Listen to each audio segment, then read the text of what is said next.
Good evening and welcome to another episode of Unscripted and Unchained RPG Review. I am DM Bluddworth, and as you can see by the graphics, this evening's video is going to be another recap of Season 1, Session number 8 of my AD&D First Edition Greyhawk campaign.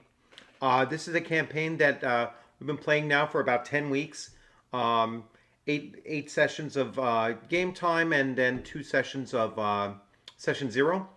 And for the most part, I'd say about 6 of my current 9 players have been there from the very beginning. So we've been doing really, really well, keeping it together, having a lot of fun, and and truly, I think, truly experiencing everything everything that you would hope for in an AD&D First Edition campaign.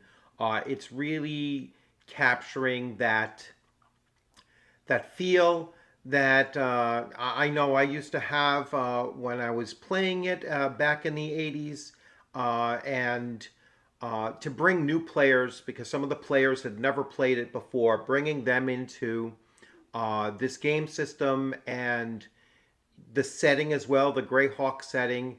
It's really coming together well, and I couldn't be happier. So, without further ado, so Session 8 has the player party returning to the search of the unknown. In search of the unknown. So they're returning to the stronghold of Quescaton, and now they're tasked with securing the journals of the magic user, who they now believe was an archmage. So Zelagar, they now believe was an archmage, or at least a very powerful magic user. And they had learned some things about him which were, really quite enlightening, if true.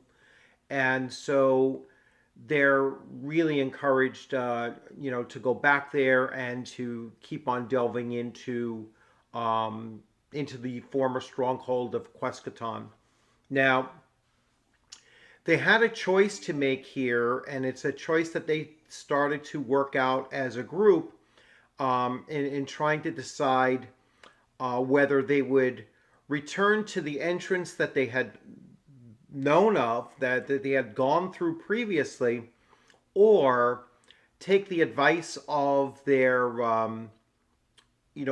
contact and search for the secret rear entrance. And they were given a scroll that was kind of a unique one-time use knock spell that will reveal the secret door and open it up. But again, it was a one-time use spell. I know both my magic users were asking, can we transcribe this to our spell book first? And I was like, nope, it's a one-shot deal. We'll only work on that particular door, and and so I wanted to see how they would just deal with that, and they dealt with it, extremely well. So they weren't, humming and hawing or anything like that. They were just like, all right, cool, let's go forward with it. Now I'm going to start actually going over and reading my notes. So as you can see, there's quite a bit of notes to go over, and I did include the map as well. So let's bring you over to a different screen and bring you up to speed. So I might have configured this a little bit differently. So this is the lower level of Quescaton, and this is the only portion that they had actually delved into.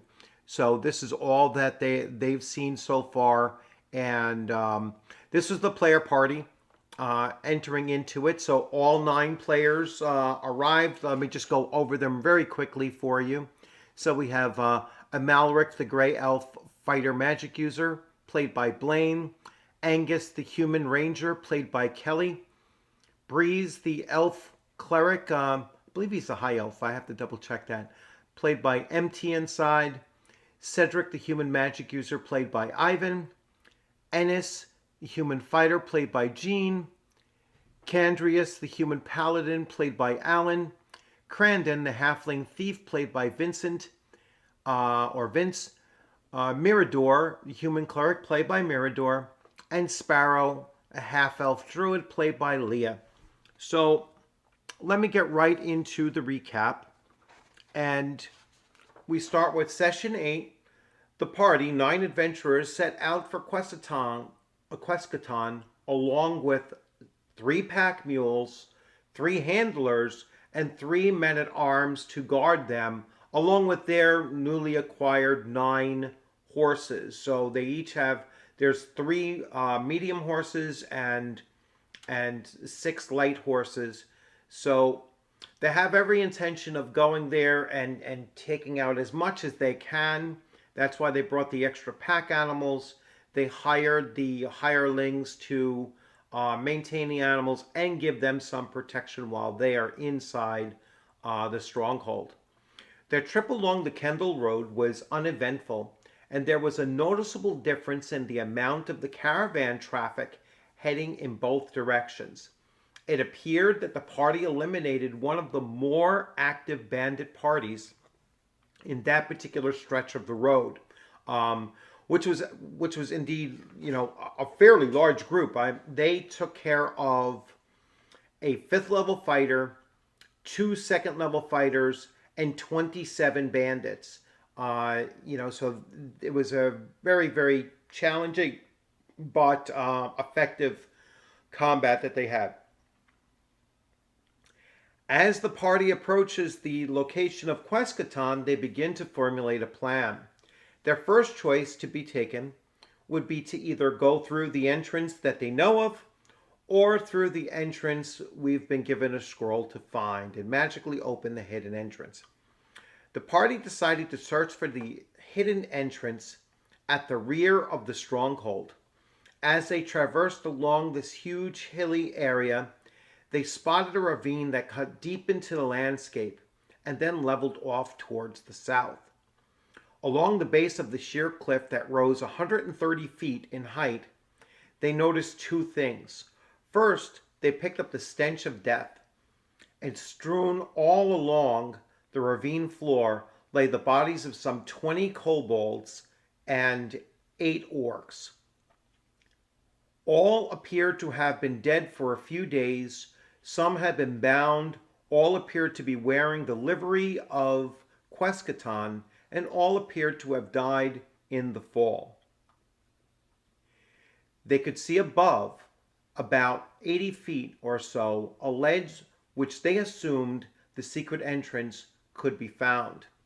They then began to debate how they might reach that ledge. So they discovered all these bodies strewn all over the place.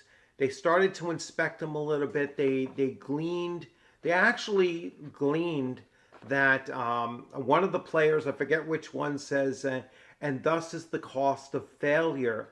So I believe he was assuming that, these were the former guards and other occupants of Quescaton under the banner of Zelagar and Rogan, the former owners of the stronghold.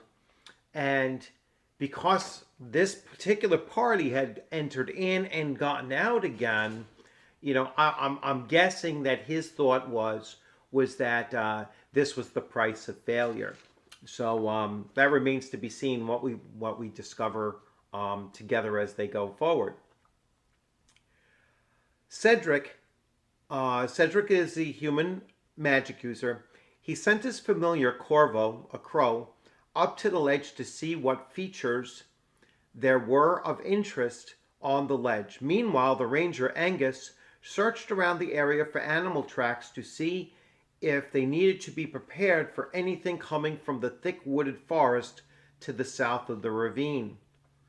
Neither gleaned very much information. Cedric's crow could see obvious signs of struggle upon the ledge, and the party surmised that it was from that ledge that the small host of goblins and orcs were thrown from. The party continued to debate on how they might get to the ledge, from the suggestion that the thief, Crandon, simply climb and hammer pitons along the way. All right, and I actually thought to myself when they were coming up with this idea, because I double checked the book and I wanted to see, well, even though he's a second level thief, I wanted to check what Crandon's ability of climbing was. And thieves are good climbers, even at level 2, but halfling thieves are not so much the best of climbers. So I believe he was going to have about a 67% chance of climbing up, and he would have had to have made at least 4 rolls to get up to that 80-foot height. Considering as a halfling, I was debating whether or not it should be, maybe twice as many rolls, which would have been kind of insane, or possibly just 6 rolls. So to make 6 rolls, successful rolls to get to the ledge. So it didn't come to that, so I didn't have to think beyond that point. Then Cendric began to thinking, if he studied the enlarged spell, which he had in his spell book, for the next morning he could cast it on Corvo, and his familiar could fly Crandon up to the ledge. But after further review, that would not work and would cause a delay by a whole day, with them just hanging around inside this ravine. Yeah, what they figured out was that after further studying the spell book and reading about the spell, an enlarged spell only increases something by about 20%, and so for that to actually enlarge the crow large enough to carry even the halfling was just out of the question. So they kind of figured that out, that it wasn't going to work, and once again, fortunately so. The party began thinking the entrance we know might have been the better idea. Then it dawned on them, particularly Crandon and Angus. All right, so if you remember back in the second session, Crandon and the ranger Angus decided to go up the hill and search the very top of this location, and so they remembered that they had been up there. All right, and they knew the access from the north side was much easier than the south side. So they started thinking to themselves, well, maybe we'll just lower our group down to the ledge rather than trying to climb up to the ledge.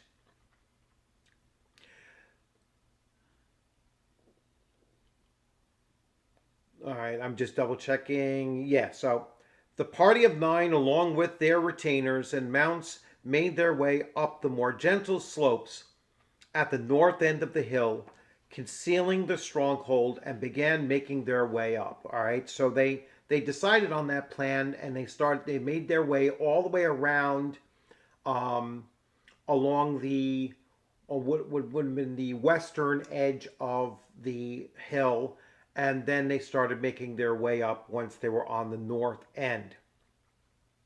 Ever vigilant, the ranger was the first to spot a large group of hobgoblins approaching from the other side, the more eastern slope. There were 11 hobgoblins in all, armed and armored as they had previously been seen before. So they had these, boiled leather armor and these kind of a shorter but sharp, very, very sharp version of a khopesh. All right, so they're kind of a unique blade that I decided to start arming these guys with, just to give it a little bit more flavor.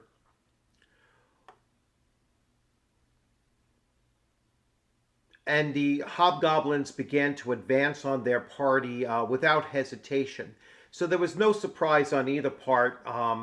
Both had seen each other, in time, and the hobgoblins immediately started approaching. Maybe because they feared of what happened to the kobolds and orcs. The ranger quickly loosed 2 arrows, each killing a hobgoblin. The ranger is a beast with his bow. Mirador and Sparrow, so Mirador is the cleric and Sparrow is the druid, followed with sling bullets, injuring 2 more hobgoblins. Breeze fired but missed. Candrius charged forward with his spear, but unfortunately he missed as well. The 3 remaining hobgoblins attacked, but only... Oh, I missed a whole line. Sorry. Before they actually got into attack, Cedric stepped forward a bit and produced his spell components and uttered the incantation. Mere moments later, 5 of the hobgoblins slowed and fell to the ground fast asleep. I totally forgot that line. So yeah, the archers actually held up a little bit. All right, to wait and see, because they knew that the 2 magic users were coordinating and getting ready to, decide which one was going to cast a sleep spell first. And so Cedric decided he was going to cast the sleep spell. They warned the archers, let the sleep spell do its work, and then they would pick up, the scraps basically. So when he cast his spell, he took out 5 of the hobgoblins with that spell. All right, let me get back to the archery phase. All right, so the 3 remaining hobgoblins attacked, but only 1 managed to hit, the paladin, Candrius, with a fairly minor wound. So he took a 3 hit point wound. Angus fired twice more, felling 2 more hobgoblins, and Mirador killed the final hobgoblin that posed a threat.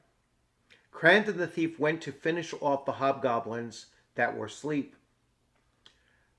Cedric briefly considered casting a control person spell on the hobgoblin, but the party in a way overruled that idea. Cedric was kind of thinking we can gain control of this hobgoblin, and even though he didn't speak the hobgoblin's language, he wouldn't necessarily be able to command it, but he would be able to have it do very simple tasks, and he felt that he'd be able to control this hobgoblin for up to as long as like 2 weeks.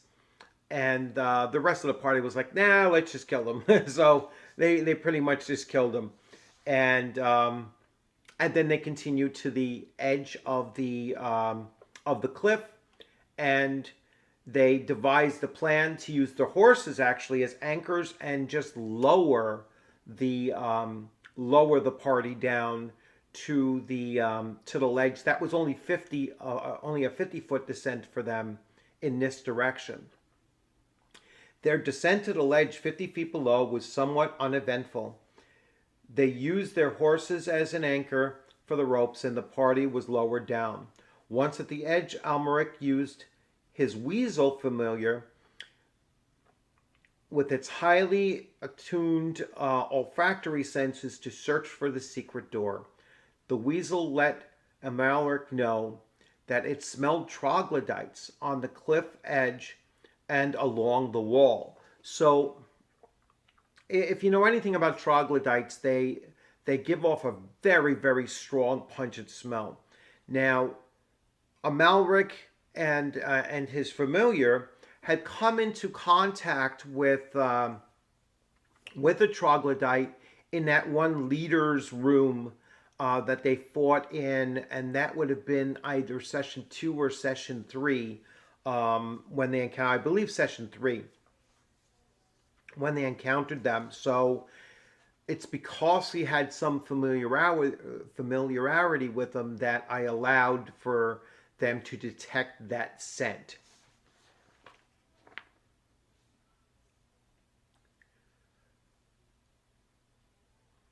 So let me pick up from there. It said the weasel let him know that it smelled troglodytes on the cliff edge and along the wall. Amalric took out the scroll with the limited one-time use knock spell, and both revealed the door, and then the door opened. The party tried to jam the door to remain open. They quickly realized that they did not have the means to spike the door open and for it to remain spiked. It slowly began to close once more, snapping spikes like twigs. The whole party rushed through the closing door, suspecting that they might not be able to leave that way again, and so they entered. The door closed behind them, and they assumed that there was no going back. They entered a large natural cavern, and you can see the map here. They entered the very first portion. It's just if you go right from where it says lower, you can see the outside portion. They went into this first L-shaped space. So they entered into a large natural cavern. It had roughly 30-foot ceilings, was between 20 and 50 feet wide in various spots, and its dark reaches were far beyond their infravision or continual light-infused coins or stones could penetrate. However, where their sight had failed them, their noses could smell the pungent smell given off by troglodytes. So they had entered into this area, and one of the items that they made sure that they got when they were back in Westburn was they had requisitioned for both coins and or stones to have continual light spells cast on them. So many of them, if not all of them, are carrying these along a leather lanyard with a small pouch so that they can tuck them inside the pouch if they want to stop the light. But that's what they're doing, and we questioned and referenced it, and continual light does not interfere with infravision in the way that that torches or even lanterns do. So they felt that they could comprise their marching order a little bit differently, that they don't have to think about burning out the elves' infravision in this case. So they continued to enter in. They started to move down through where you see the 55, and that's where they started to get a sense from from the familiars, from the weasel and from the crow.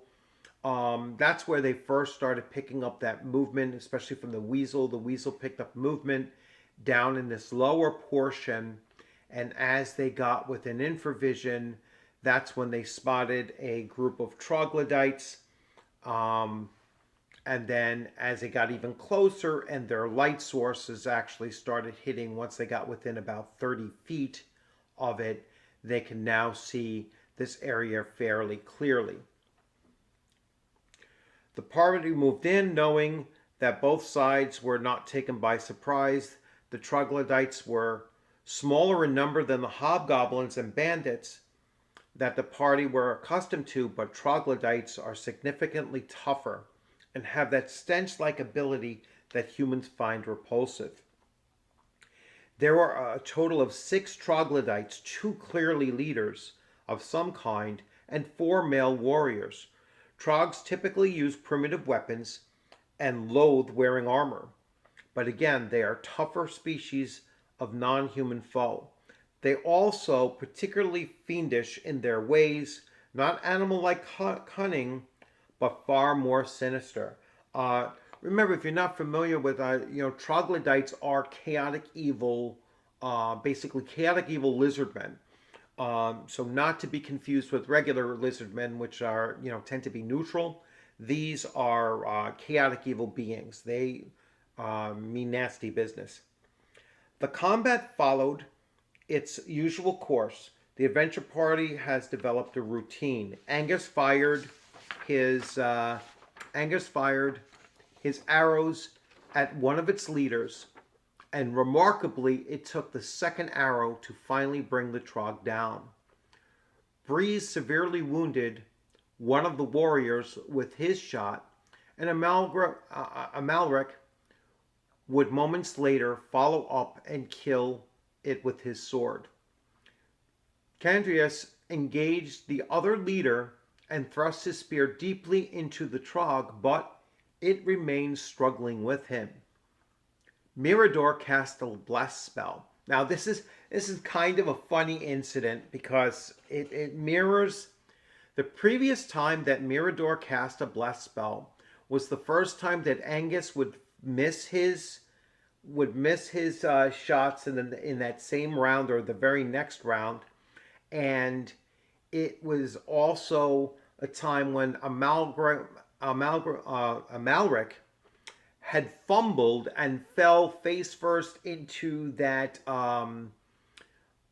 mushroom trough, in the first one of the first rooms that they had discovered inside Quescaton. So it was, a really funny event. And here we have Mirador casting the bless spell just moments before the Trog's stench reached the party. Although it protected most, Crandon, Breeze, and Cedric were overcome by the stench. Slowly their strength began to drain. Angus then missed with his first shot and wounded with his second arrow one of the warriors, and Amalric finished that Trog off as well. The fight then shifted towards the last leader, and Amalric was wounded by its spear thrust. He took 4 points of damage, possibly putting him off balance, so that when Amalric swung his sword, his swing went wild. To the amazement of all, as the combat was whirling about, Amalric's wild and off-balance swing caught the already wounded paladin with a devastating slash. Candrius went down, very near death. Most others in the party would have been instantly killed, but for his great constitution he survived the brutal blow and the shock. Basically, Amalric hit him for 12 hit points of damage, and it brought the paladin down to -3. So he had to make a system shock roll, and I believe he rolled like a 67. So he passed his, or even, it might have even been less actually. Might have been like a 30 something. And so thankfully he saved his saving throw, but he's now at -3.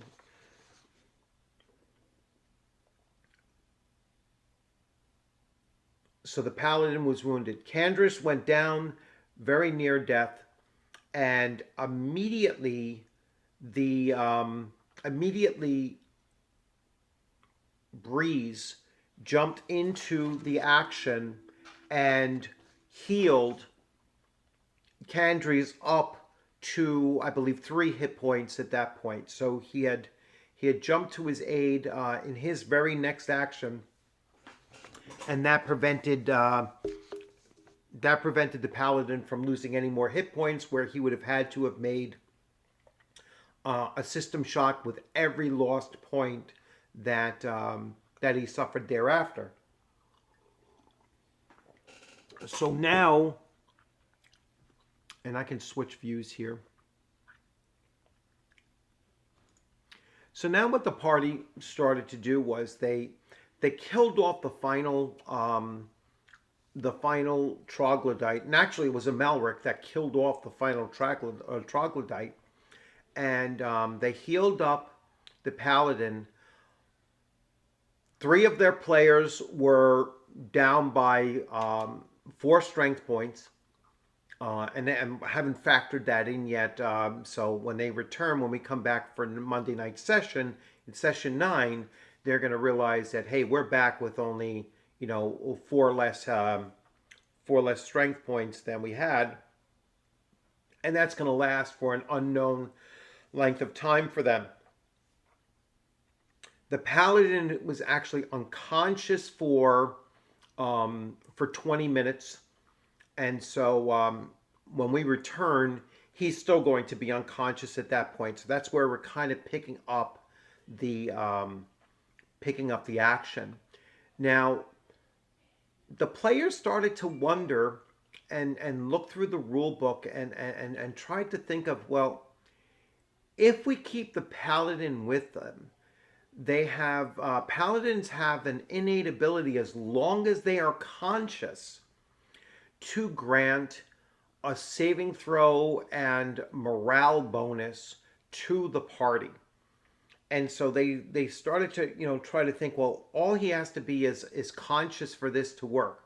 So even though he needs one full week of bed rest, where he can do nothing, he can't walk, he can't he certainly can't fight, he cannot do any kind of like strenuous concentration type of thing, so that kind of rules out spells. But for that innate ability, he just has to be present and conscious. And so he actually started debating, like, maybe we could take his toe and he was like, wait a second, I'm not like a rabbit's foot. Um, but we wanted to delve into that question a little bit better. So both myself and Kelly, we both had the same idea. I was like, well, let me shoot Frank Mentzner a direct message, a private message on Facebook, and see if he's like aware, like how we can utilize this rule. And I basically asked him, uh, as long as the paladin is conscious, will the party still get the benefits of that? Because they're thinking about dragging him around on a litter, which will be hilarious to begin with, especially considering the fact that he was taken down by friendly fire. Um, but I expected. Well, I hope Frank gets back to me, soon, within like 3 minutes. He answered. He says, absolutely, as long as he is conscious, he will still grant that, that benefit. So I was like, all right, cool. I'm going to let them know now that they can, in fact, drag him around, hopefully on a litter, um, and we'll see how that works out. I'm sure it's going to lead to a lot of fun and interesting times in our next session. So, and then we pretty much had a few more laughs and wrapped it up there. And that's when they kind of remembered about, hey, wait a second, the last time Mirador cast a blast spell, that's when the ranger missed for the first time, and Almeric had fumbled, and here we had it again. Now, the way I've been doing fumbles is that, roll a natural one, it's a fumble. Then I have the player roll a second d20 unmodified, and if it comes up a second time as a 1, which in this case it did, and previously that's what happened with the druid when she unfortunately rolled 2 consecutive 1s. So what I did was when they rolled that second consecutive 1, I was like, all right, you definitely hit a player, all right, or player character, and I just rolled the dice. I was hoping it wouldn't be Crandon again, because he was in melee combat range, and it could have possibly have been him.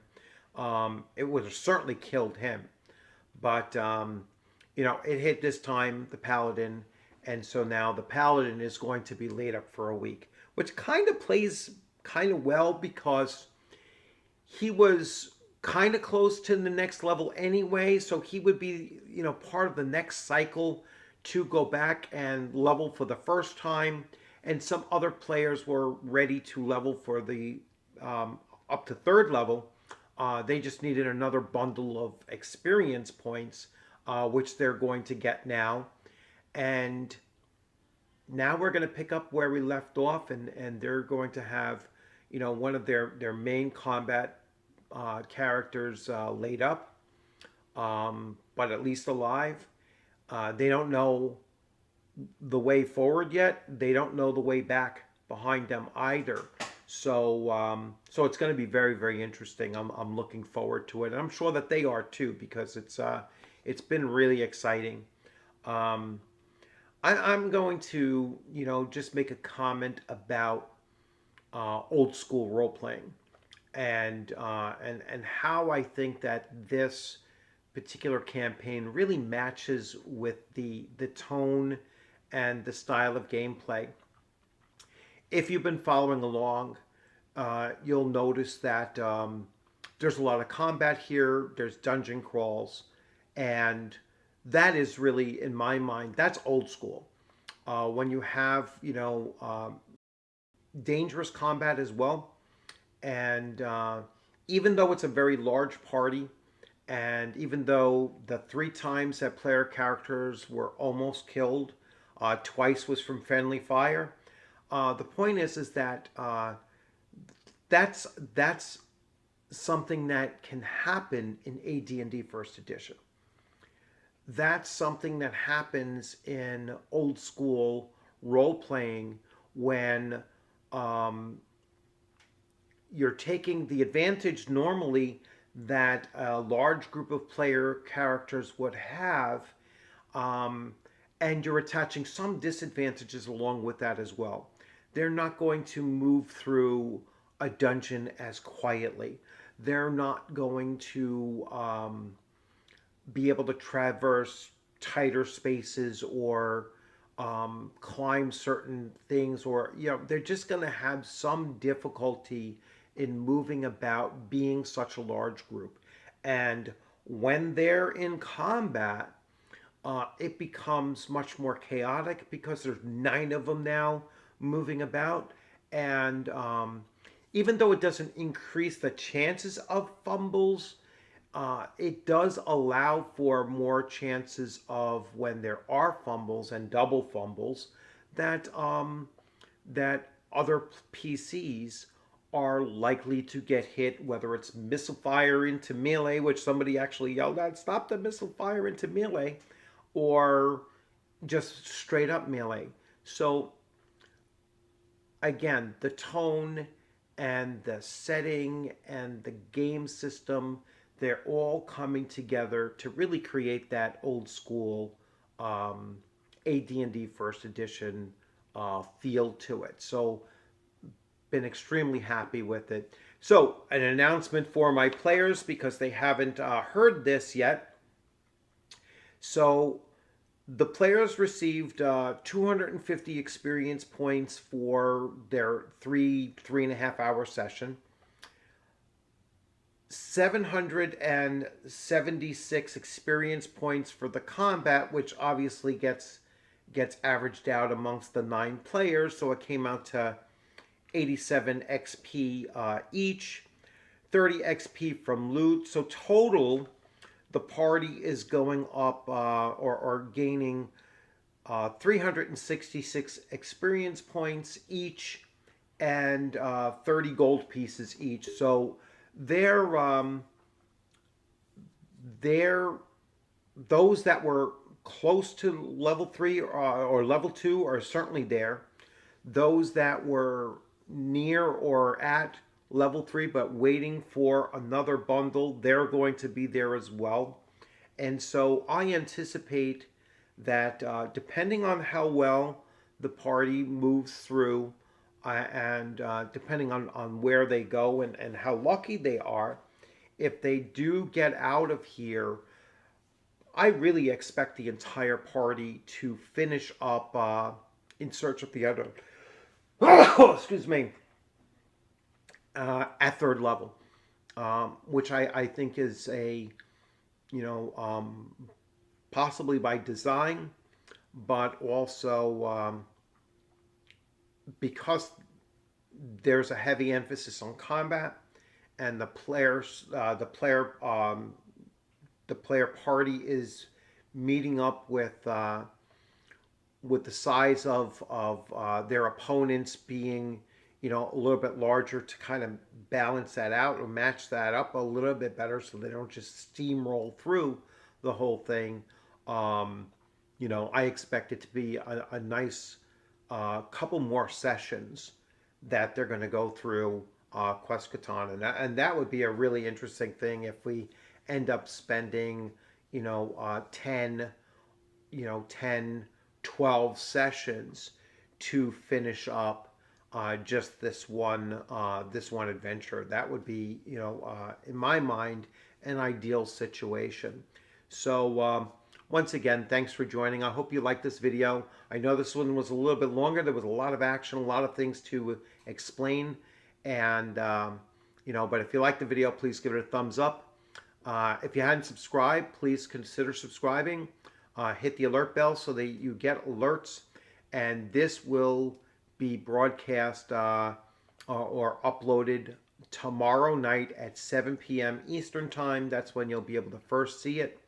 And hopefully I'm back from work in time to actually, watch it along with some of you, or at least share it out to the various social media sites that I share these things out to, and we get some people to come in and make some comments.